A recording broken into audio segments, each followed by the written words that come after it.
Welcome to the first segment in priming.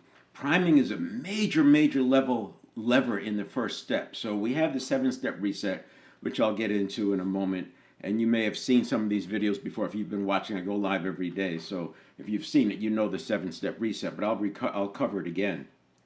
But the step 1 has 5 major levers.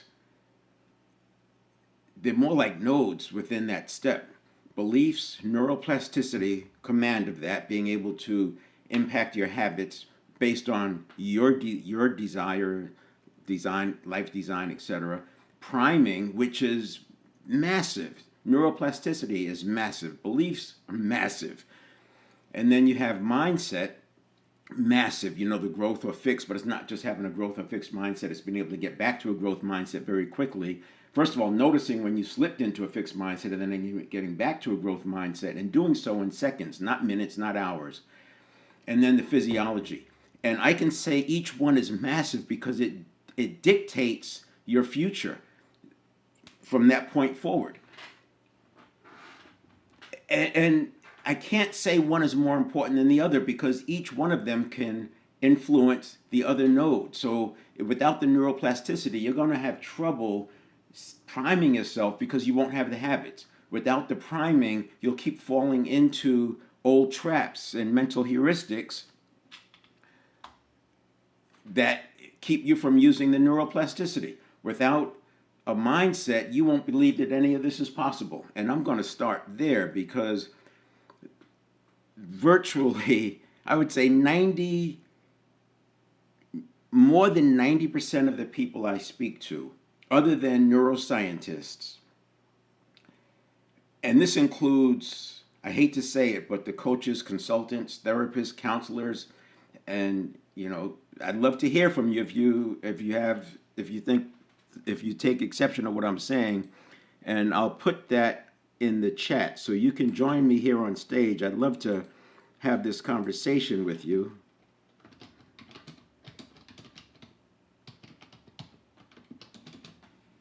So you can do that right there. You can click that. I'll bring you on stage and we'll have a conversation because this is so important. And the biggest obstacle to habit change is habit itself. I'll also put the website in there. So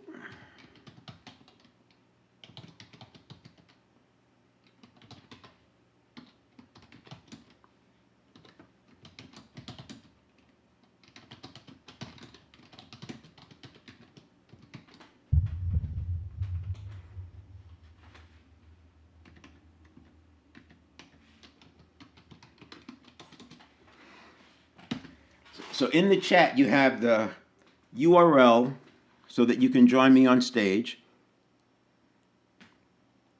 It looks like it didn't show up. Let's see. Hold on a second.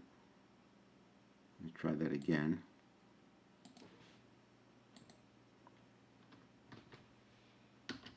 Yeah, there you go.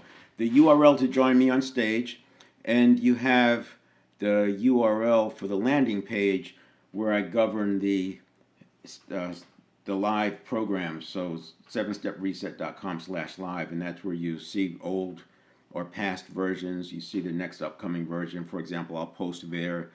You'll see that the next one won't be during Thanksgiving week. It's Tuesday, then there's a gap, and I won't post the next one because I'll be on vacation and skiing and all that. I'm just going to chill out, and then I'll come back to the lives in the middle of December or second week of December. But yeah, so the biggest obstacle to habit change is habit itself. And without the mindset that you can do this, then all of this is going to fall on deaf ears. So what I was saying is that 90% of the people I talk to, and unfortunately includes all areas, it's probably more like 95%, think that it's not possible to change habits. Now, they don't walk around saying that, but you can tell in talking to people where their barrier is, where their hard stop is. And they can do all this stuff. And these are people who understand emotional intelligence. They understand the models that we're talking about. They understand neuroscience. But because their own experience is that habits don't change, you can't change the habits, And there's a lots of reasons why, which is why I have a 7-step, because you have to go through the 7 steps. And let me go there. What's really cool about the 7-step reset, which is why I have it the way it is that it's very fractal. So I'll spend a little bit of time today explaining priming. Today is all about priming, but I'm going to show how it's interrelated with neuroplasticity. And the 7-step reset is very fractal. So it applies to the microstimulus response cycles that are happening 1,000 times a day. It applies to the decisions, quote unquote. 95% of those decisions are obviously habitual because 95% of what we do is done by habit. But that's 33,000 times a day. And it applies to the 1-day shifts. When I talk about neuroplasticity, which I did the last 3 days, neuroplasticity, that changing habit at the macro level or at the mid level is the same 7-step reset, and changing habits at the macro level. If I want to change my identity over a 90-day period, it's at that, it still applies. So it's very fractal. And what I'm doing with the 7-step reset is right now I'm talking about the self. This is first having governance over ourselves, the personal leadership, agency. We have to have that before you're going to lead others. Now, you can lead others without it, but there's going to be gaps. So I start with the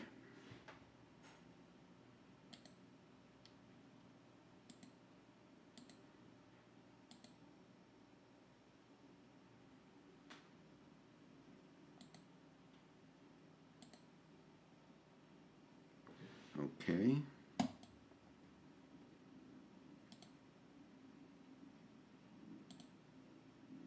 There you go. So I start with the 7 performance areas: mental, physical, spiritual, emotional.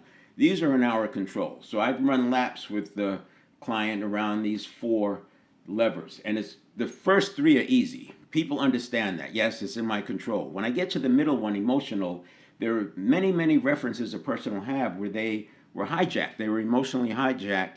And as a result, they did not get to execute what they intended. And so you could do everything right in the mental, physical, spiritual.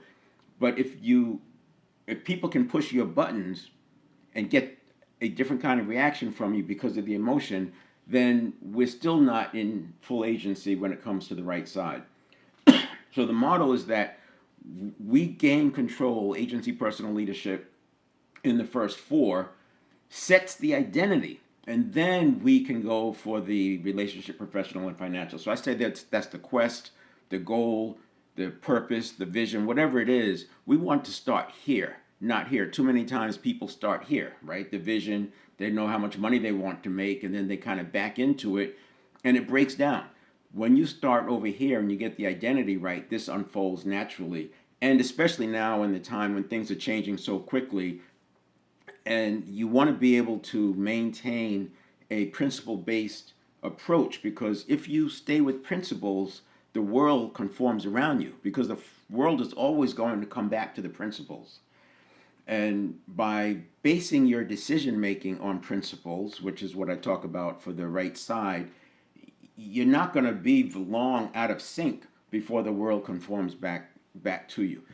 So that's the 7 performance areas. And the reason I came up with the 7-step reset is because in order to make the change here, especially initially in the beginning when, habit is, like I said, the biggest obstacle to habit change is habit itself. In that beginning part, it's sometimes very difficult because you're asking a person to change a habit, but habit is in control of them. So then the next one is, let me do this one first. The 33,000 times a day, the stimulus, pre-stimulus, conditioned reaction, response cycle is happening. If you look up, just Google, and you could Google everything I'm saying because I want to use layman terms and I want to do it in a practical way. No woo-woo, no obscure neuroscience terms. I bring up the reticular activating system, and I do talk about the neurons, but we don't get into much deeper than that. But if you look up how many decisions does a person make in a day, you'll see 33,000 decisions per day. Well, we know that 95% of what we do is done by habit. So that's more like, okay, maybe 31,500 of them are actually stimulus response cycles. And so this is happening all day long. So to change a person's point of view at any point in time during the day, they are already primed. They are already set to have a certain reaction. They are already biased. And this makes it hard. This is what leads to people saying habits, you can't change habits. The reason why people are saying they can't change habits, in my opinion, is that they're putting their effort from here. Notice I'm putting a line right in the middle of that. They're putting the effort from the middle of the conditioned reaction on. They're ignoring the importance of this. Now, some people get it, right? They start talking about they do the meditation, they do things to get to the present moment. But even with those people, they sometimes struggle with getting the habits in place that they want. There's a lot of automaticity that happens here, and you have to understand the nature of it in order to get through the automaticity. Now, what I'm doing is that seventh step is very fractal because it works at the micro level. So at the micro level, there's about 100,000 plus stimulus response cycles a day. If you roll up to that, to the 33,000 decisions, that's about one every other second, given that we're awake about 65,000 seconds a day. But if you go back to my neuroplasticity yesterday and the day, 2 days before, it applies there as well. You're still working on changing habits. And if I'm changing habits that unfold over a year, it's still there's still a pre-stimulus, there's still a conditioned reaction step. And actually, it's really a whole lot of them, right? It's many, many, many of these conditioned reaction steps, and then our response. So here's what the seventh step looks like.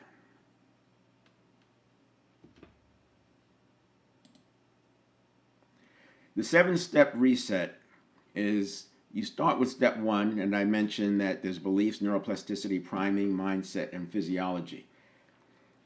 Step 2 is sort of a dashboard, but this is a very important step because if you do any audio or recording, they have these audio interfaces or these audio tools that will be listening, and video too.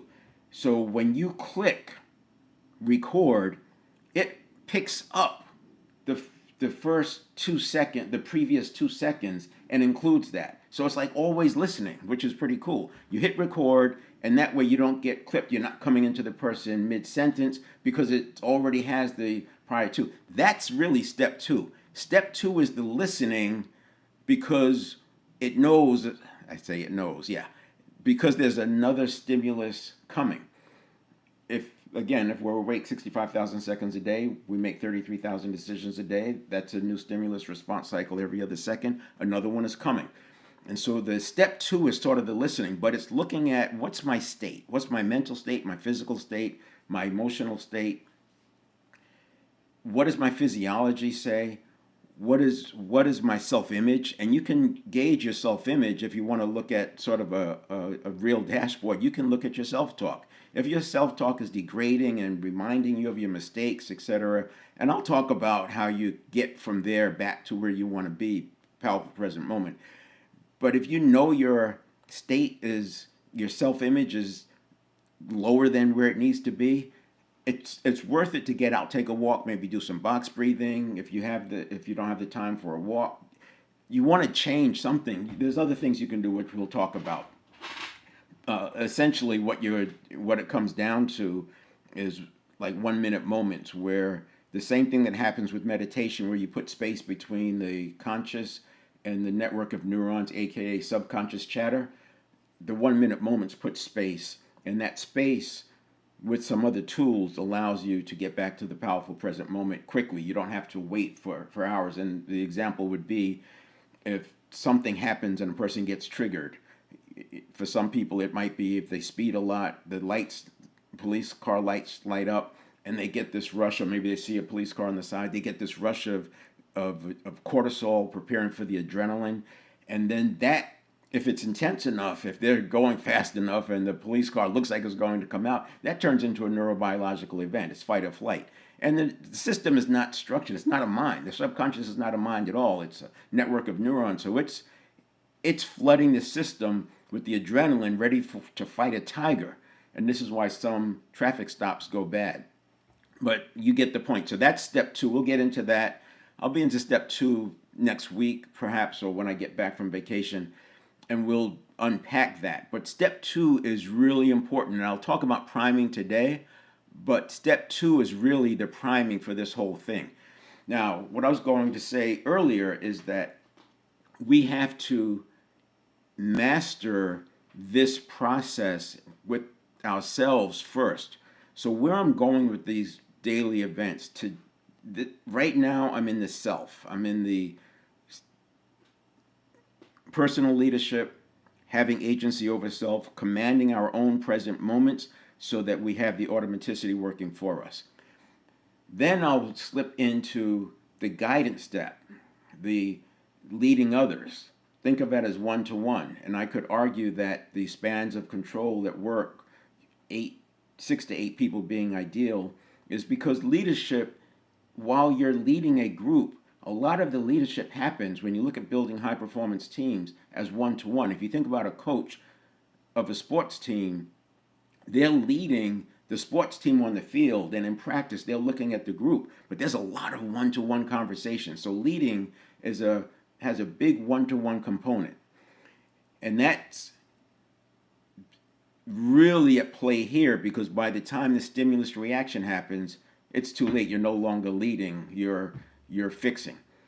And then the third phase is culture. So we have self, one-to-one, and then culture. And in the one-to-one, we're using, this is dynamic leadership, by the way. It all comes under dynamic leadership. In the one-to-one, we are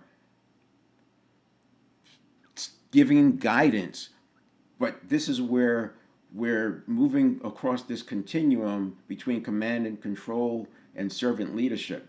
We're creating the environment, we're leaning into intrinsic motivation, and we're doing this, and it's like I said, it's like a one-to-one, but that's all happening here in these first two steps. By the time the conditioned reaction hits for your people, it's too late. You're just fixing. And then the third phase is culture. So culture is a roll-up of the habits at the individual level. So if I take all the people in the organization and I roll them up and I look at that collectively, that's going to be the culture. And so even culture goes through this 7-step. It's going to be a lot longer than today. We're talking about 1 second. If you're talking about culture, you're talking about a lot more than a second. You're talking years perhaps to change culture, but it goes through this same process, and it makes sense to understand this. The conditioned reaction is the one thing that sticks out, because this is happening at the network of neurons level. And the network of neurons, aka subconscious, and it's not a mind, but people still call it the subconscious, and they will be, because textbooks have been calling it a subconscious mind for the last few hundred years, and it wasn't until more recently when the brain scanning tools became available that help scientists see what's actually going on in the brain, and they recognize it's not a subconscious, it's not a mind, it's actually a network of neurons. So that's the basis of this, and it helps to understand that. So when you look at all of this through that lens, you can see that habit change is possible. In fact, it's very accessible if you do it the way the system was designed. And there's clues for that, but I'm getting ahead of myself. So this is where I'm going to spend some time on the priming conversation, because a lot of it happens here. But before I do, so when we look at priming,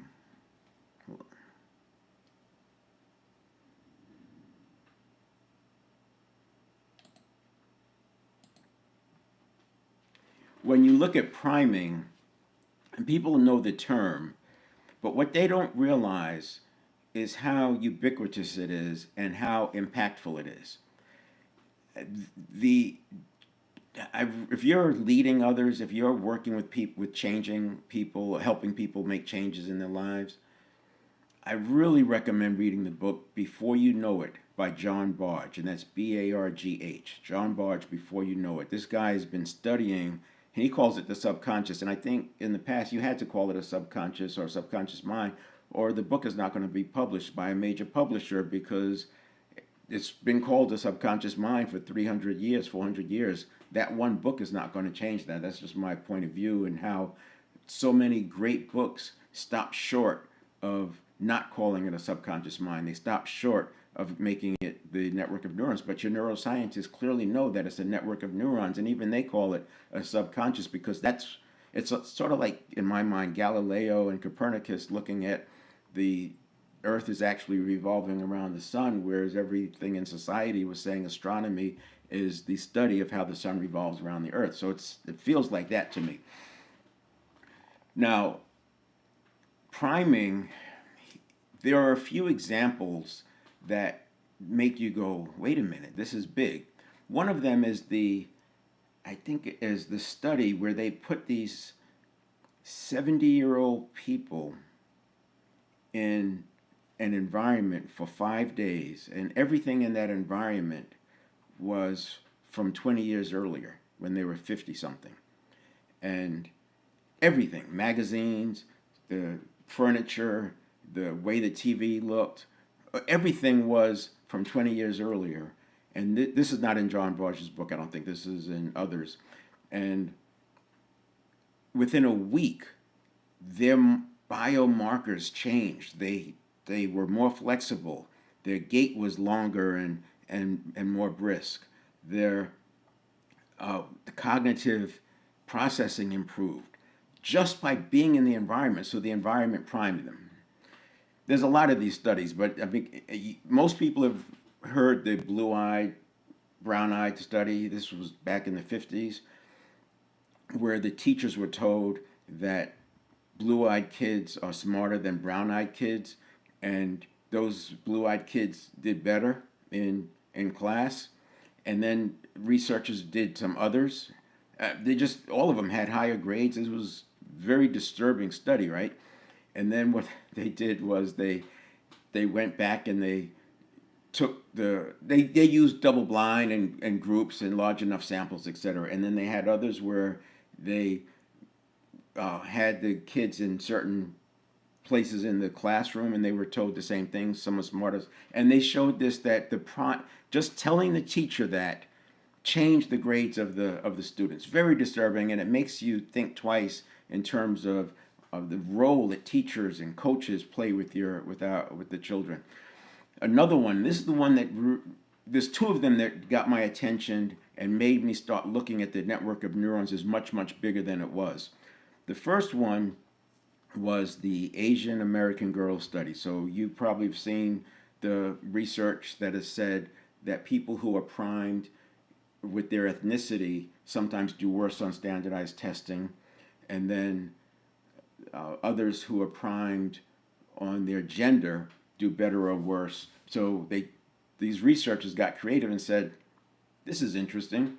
What happens if we combine them? So, for example, they used a math test, and in the math test, because in math, it's assumed that men are better at boys. This is teenage. They were like, I think, 14 years old. That boys are better at math than girls. That was a narrative that was out there at the time, and still is, I think, at least in the U.S.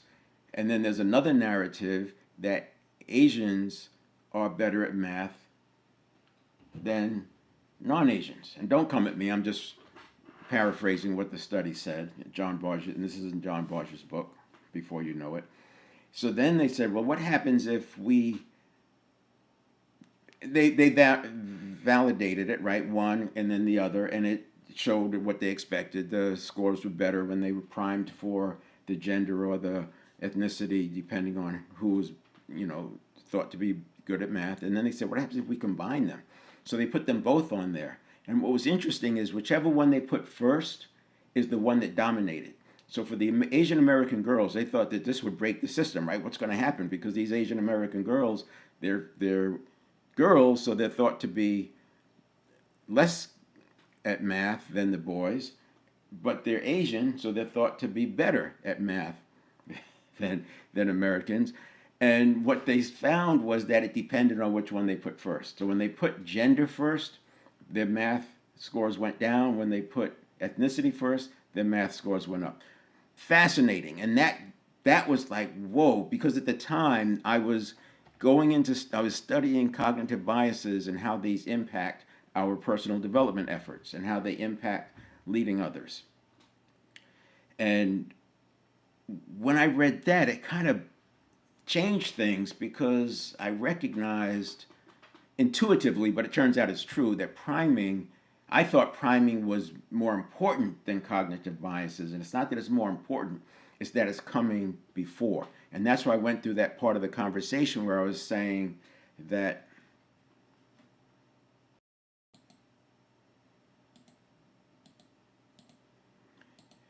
in step one and two, well, I should say step two, we're pre-listening. This is like the recorder pre-listening to the environment so that when you push record, it's already picked in. Priming is happening here even before the conditioned reaction kicks in. So priming is happening here before this conditioned reaction kicks in, which is extremely important because if you want to change your habits, you have to change it at the priming level. And if you're going to change it at the priming level, you absolutely have to change it before the conditioned reaction happens. The other study that made me rethink my everything I thought I knew was when they showed that they took, again, the double blind. People think they're researching something else, but they're really the subject of the research. Hold on. And I gotta fix.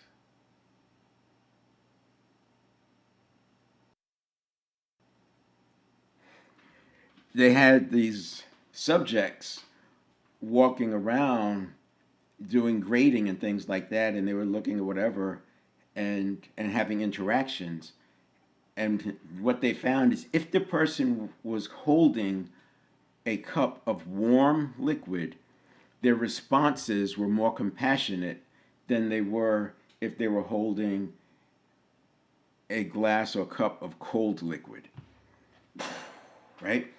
And and actually, if they were holding warm liquid, they were more compassionate than if they weren't holding anything. And if they were holding a cup of cold liquid, they were less compassionate than if they were not holding anything. This seemed to be more than priming, and it's what helps you start to separate the mind from the network of neurons. So the network of neurons, warm is warm, right? Cold is cold. And that was priming the system. And because what's happening in step two is the pre-listening, you're already priming the person to have a more compassionate response. So when the stimulus happens, their response is more compassionate. Don't take my word for it, please. Take a look at the book, listen through it. I think it's a fascinating read for leaders. Every leader should know about what's going on with priming because it's where we live. And the higher the more people that report to you, the more you have to be thinking step one, which is where I am, beliefs, neuroplasticity, priming, mindset, and physiology. And even the words that we use prime people. So the third study, I think, that puts a pin in this thing that it's not a mind, is when they had people reviewing resumes, again, researchers not realizing they were the subjects, and some of them were carrying a heavy clipboard and others were carrying a light clipboard. The ones that were carrying a heavy clipboard rated the people on those resumes as having more depth, having more weight, having more substance. The ones with the light clipboard rated the same kind of resumes. You know, they do studies, they have to have a large enough sample so they weed out all the coincidental stuff, right? They were weighted as less substantive. I'm smiling because it's taking me back to when I was looking at it, and I kept like, whoa, this changes things. And at the time I was talking about cognitive biases, And I had to rethink that whole thing. So what I know now is that priming happens before. Priming is not bigger than cognitive biases, but it's pre. And if you think about the subconscious processing 11 million bits per second, the network of neurons, and it can do that because it's energy that's flowing through those neurons. And by the way, thought is energy also at its most base level. But the conscious mind processes at 50 bits per second, whereas the network of neurons processes at 11 million bits per second because it's energy flowing through there. So when you have the conditioned reaction happen, that's why I said it's too late. There's already, in a quarter of a second, there's already potentially 2 million bits of information processed, and the conscious mind is not even engaged yet because the conscious mind has a reaction time of a half second, whereas the subconscious has a reaction time of about a quarter of a second. And this changes. I mean, you could get it down to 150 milliseconds with training. That's what athletes live.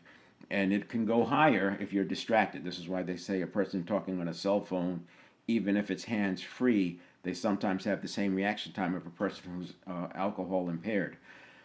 And that's because they're preoccupied with something else, and so it takes longer for their reaction time to happen because the network is preoccupied, is focused on something else. Now, priming, I'm going to talk more about priming in step 2 because it's big there. I'm also going to talk about priming in a larger way. So yesterday I spent, on step 1, I spent 3 days just talking about neuroplasticity because this is very important to the self.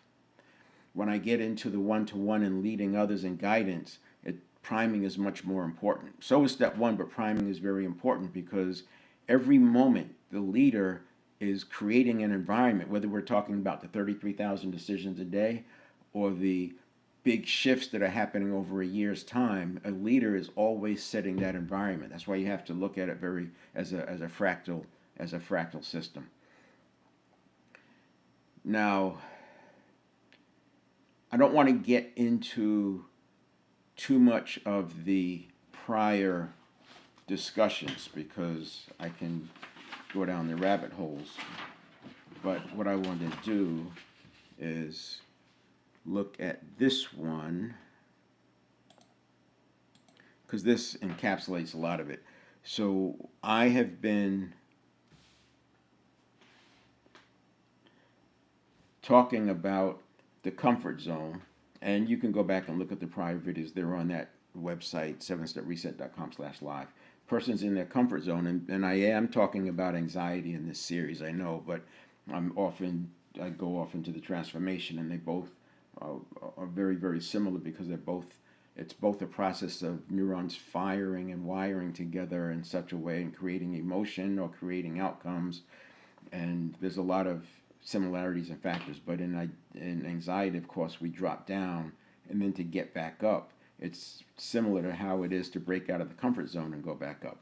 Whereas when we're breaking out of the comfort zone, we're having resistance that's coming from our I don't want power and our survival, the survival mechanisms. That's all conditioning. It's like, don't do it, it's dangerous, it's unfamiliar. That's all pushing us down. Our stories, our beliefs, that's all pushing us down. But once we get above it, the arrows flip because the same survival mechanism that was trying to keep us from crossing that barrier are now helping us survive because they don't want us to die. It's the same thing. It's let's keep you alive and let's make sure you survive. But it's happening in 11 million bits per second, which is why it feels like you can't beat the habits, but you can. And then this symbolizes the breaking out of the comfort zone, and not just breaking out, but having that trajectory that goes up here. And I talk about principles, and I use the term near principles because up here there's a lot of VUCA, volatility, uncertainty, and ambiguity. There's a lot of that up here, and we don't want to be dealing with that. We don't want that to come into play. Whether it's opportunities and threats, we're not going to deal with that. And the way to not deal with it is by near principles. Why is this important? Because here you have your habits. You have the 0 to 7 conditioning, the teenage, and especially the 19 to 27 forming of the model of the world is the prefrontal cortex fully formed. So that's all locked in with conditioning, and this is why it's so hard to break out of these comfort zones, these corridors, and everything is keeping you there, and breaking out requires energy to break through the beliefs, the stories, the habits, the thought patterns, the environment, the anchors, etc. But once you break through, now you have a new problem. It's very unfamiliar. You're in the field of infinite possibilities, and that in and of itself can create some stress. And this is why on my 7-step reset,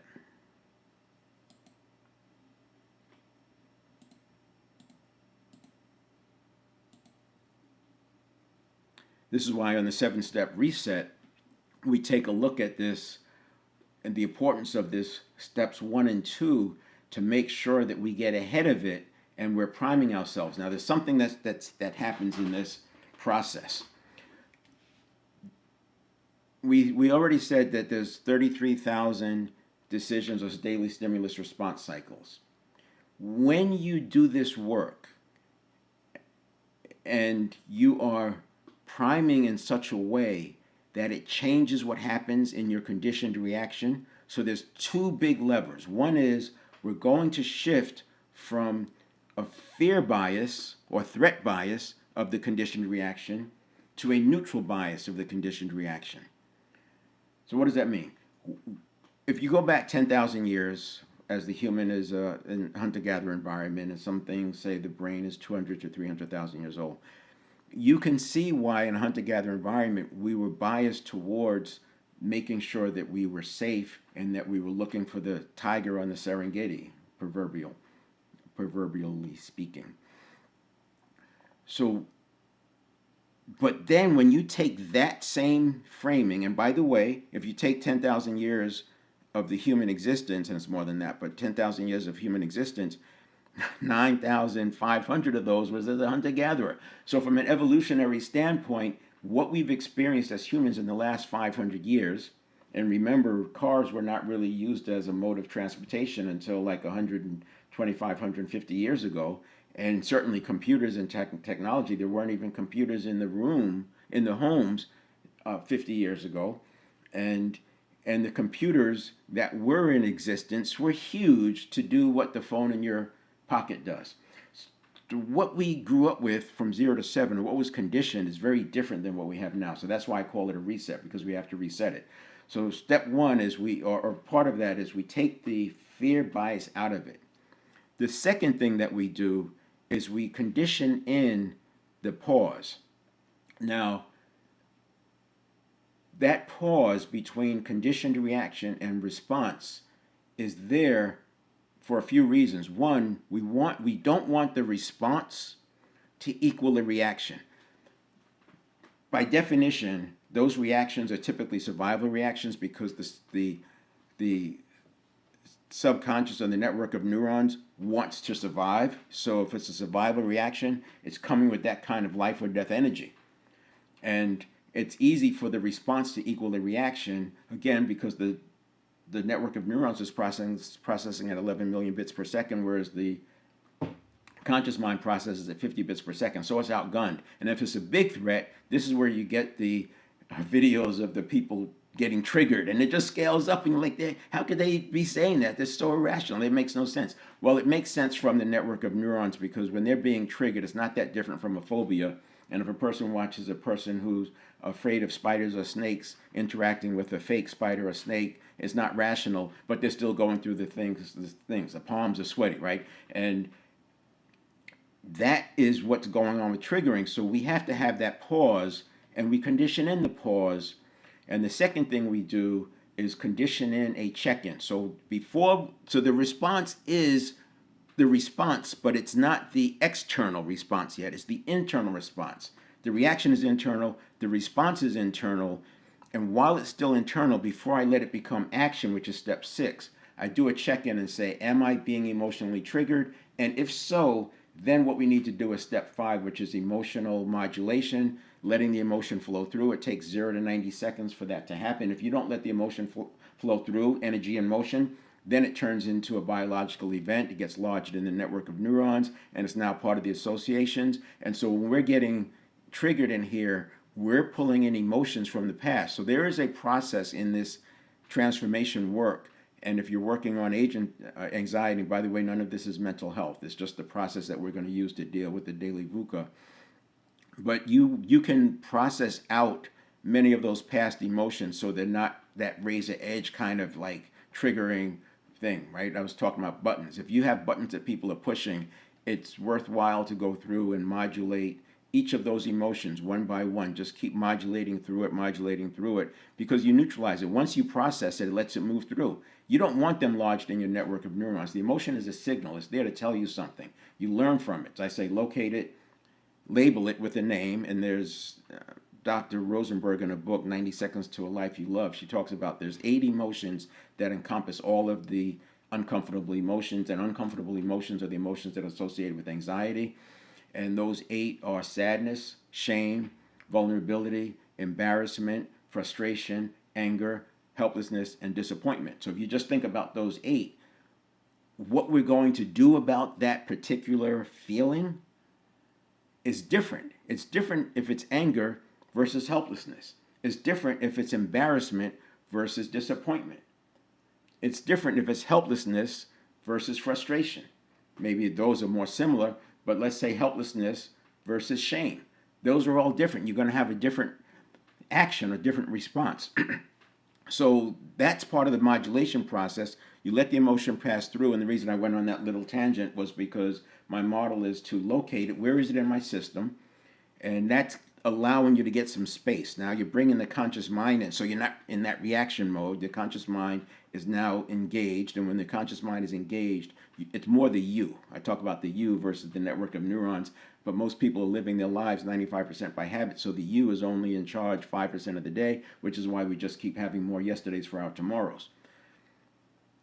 And that you, when you are asking where is it, that's engaged. The you, the conscious mind, is engaged, and then you label it. And the reason you label it is because now you can do something about it. When it's just anxiety, which is what these 8 roll up to, and she goes on and talks about how that anxiety leads to anxiety spirals, and it leads to people not wanting to take action because they've had anxiety spirals before, and they're afraid of them, and they avoid them, so they don't take chances, they don't accept promotions, etc., etc.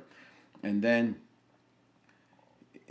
by labeling it, you can do something about it, and then you learn from it. So it's LLL, locate it, label it, learn from it, because it is a signal.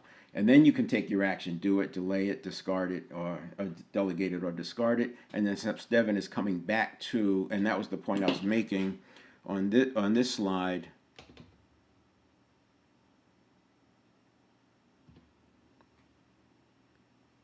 Looks like it went away. I must have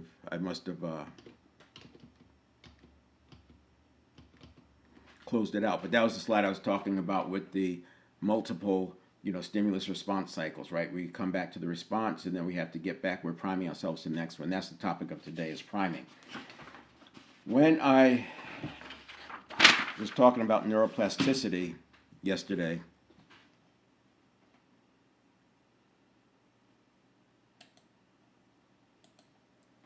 I drew this diagram of what happens.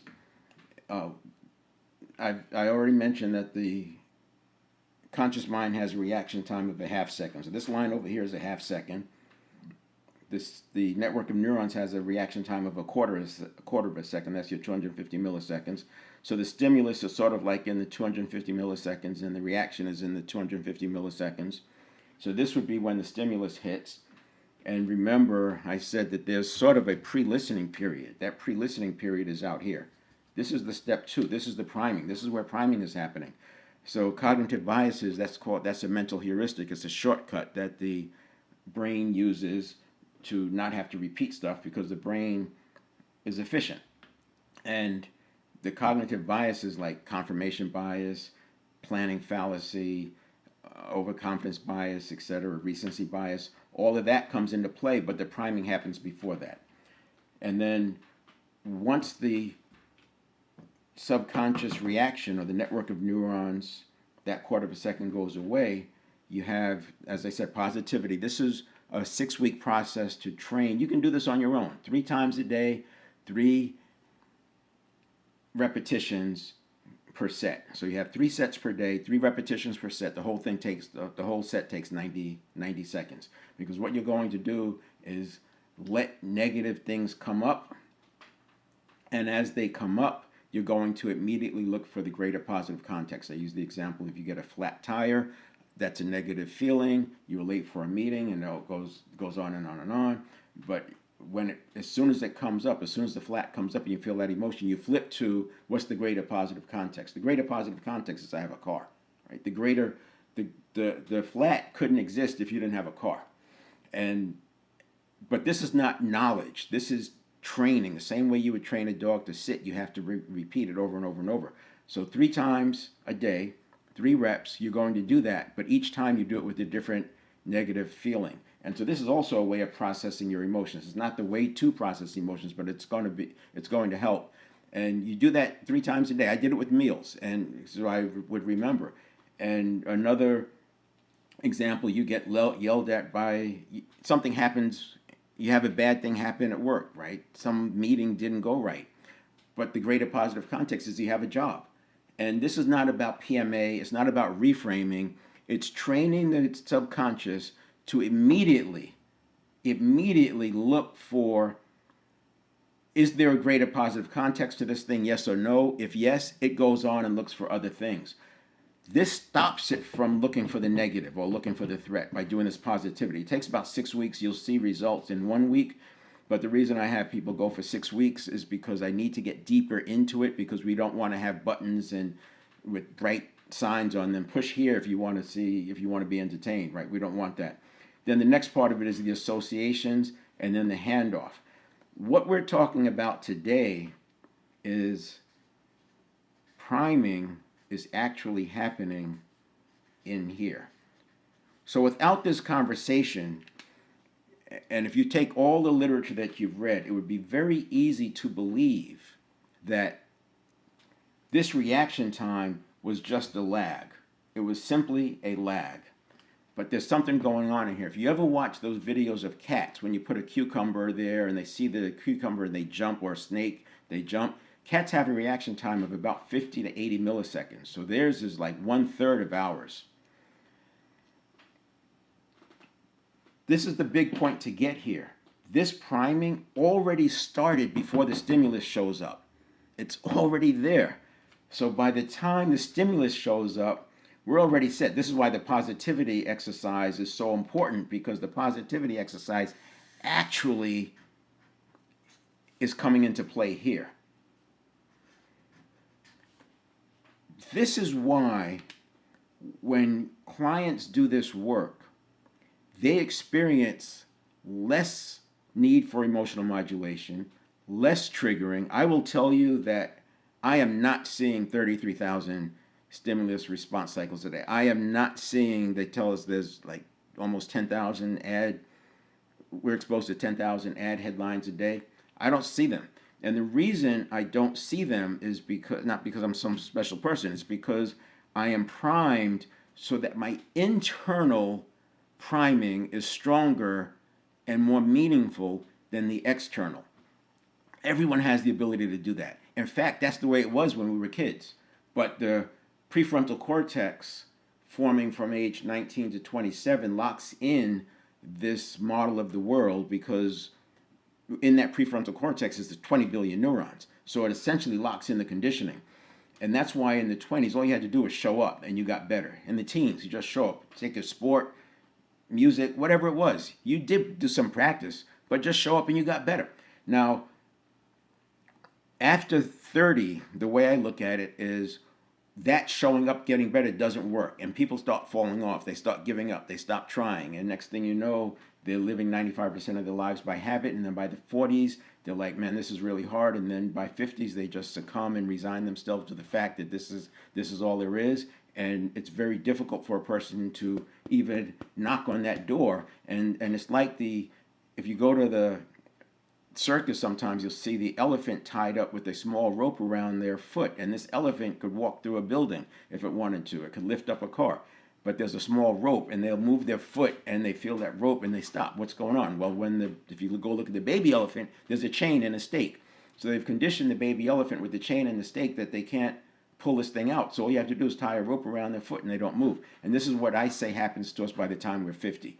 And so we have these artificial barriers, which is why I use that diagram of moving along and then breaking out, because you have to break through that. But to break through it, again, habit is the biggest obstacle to habit change. So this is the priming. Now, there's external priming. You can use your senses. I already gave you some examples: the warm cup of liquid, the heavy clipboard. Advertising uses priming all the time: words, sounds, music. This is why celebrities are used to sell things and people buy stuff. I was in a shop just the other day, and it was really interesting because there were things in there that may have sold for $100, but this shop had bought them at a very low price because the reason they could be sold at $100 was because the marketing engine was behind it, and the marketing engine taps into this directly. They're priming you, they're tapping into your cognitive biases, they're tapping into, like Robert Cialdini, he talks about this a lot. It's another great book. The book is Influence. If you look at the earlier versions of the book back in the 90s, there were actually 7 factors of unconscious influence. Now it's 6. And this is, he speaks more about it like with cognitive biases. And again, we didn't have the brain scanning tools when he wrote this book in the 80s and late 80s that we do today. So now that's why we now know that this priming is happening well before. And he does get to that, but he talks more about cognitive biases, at least in the edition that I read, which was the earlier one. But those 6 factors would be, let's see, we got rapport or liking, reciprocity, scarcity, authority, and then commitment or consistency. And I left one off. And the one that was added before was the because frame. Simply the word because would put person into a compliance mode.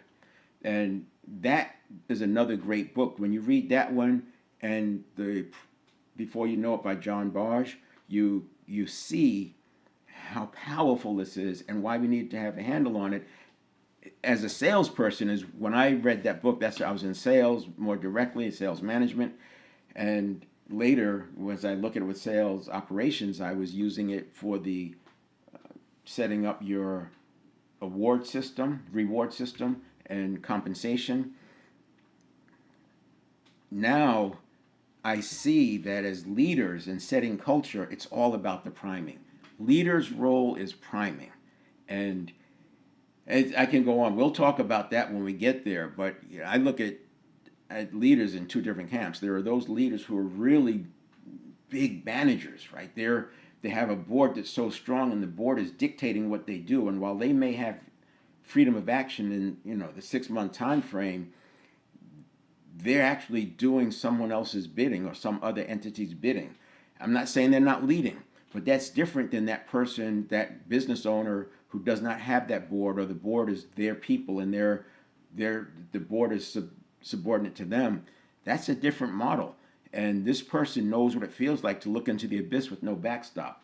So that leader has to recognize that they're constantly priming their environment and their organization. The reason I bring that out is not to create some conflict, but if you are doing what the board tells you to do, if they're in that kind of an organization or that's your situation, you don't have the power or the freedom of action or the authority necessarily to really prime the culture. So the culture becomes a result of either the organized or disorganized sets of inputs that come in. This is why we'll be talking about the 7-step approach when I get to one-to-one leading, but more importantly when we get to setting the culture, setting and establishing the culture.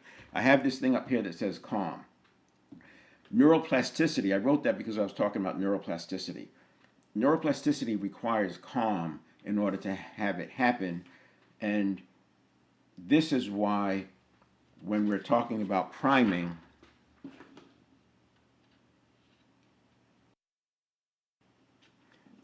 we want to be thinking about the fact that this stimulus, that this conditioned reaction is happening in 250 milliseconds with a pre-part, and it's processing about, or at least the potential, 2 million bits. And that's using 11 million bits per second, and we're only taking a quarter of a second. making changes in here is very difficult. What we want to do is focus on here. And this leads me to, if you have pre-stimulus,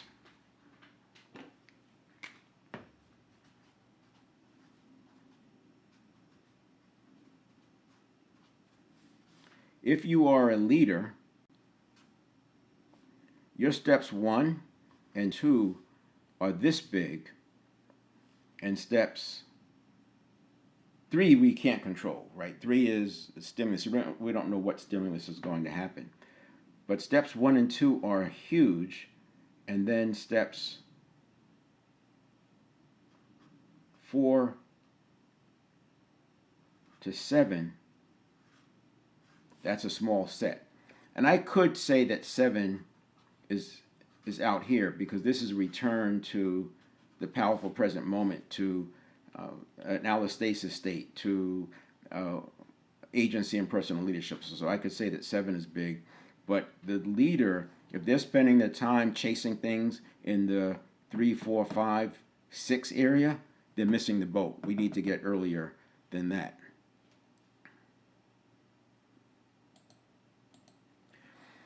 I could go much deeper in priming. It's such a rich topic, and what's nice about this work is you can just Google priming, go down your own rabbit hole if this fascinates you. But as a leader, and I'll get into it in my next phase.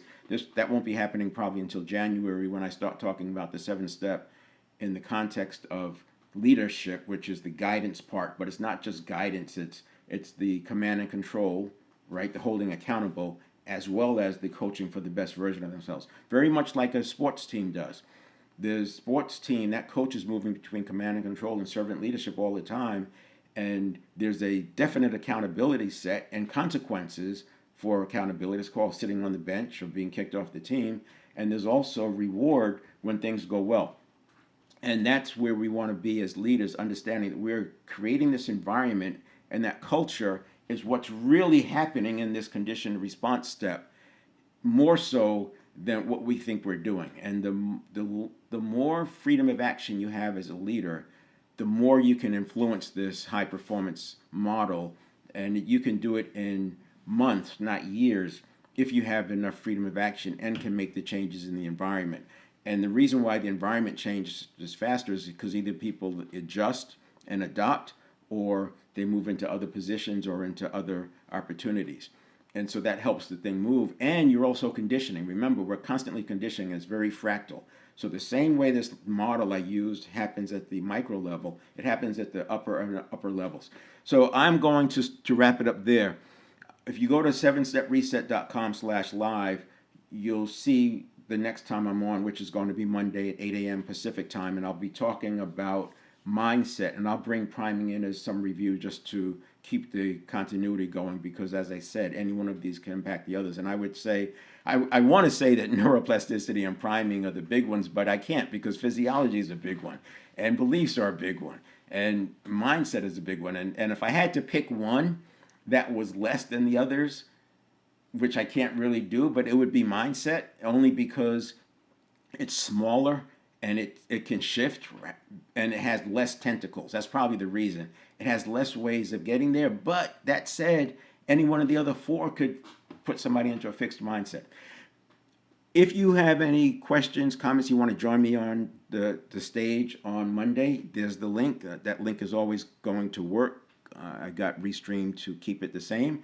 So you can just always use that link, join me on stage, and if I see people wanting to join, I'll pause what I'm talking about, because real examples make this land much faster and much more effectively than me just talking about it. So I love having examples, because everybody has a different weak link or different break in the chain that makes this hard to grasp, and having real conversations about it opens that up.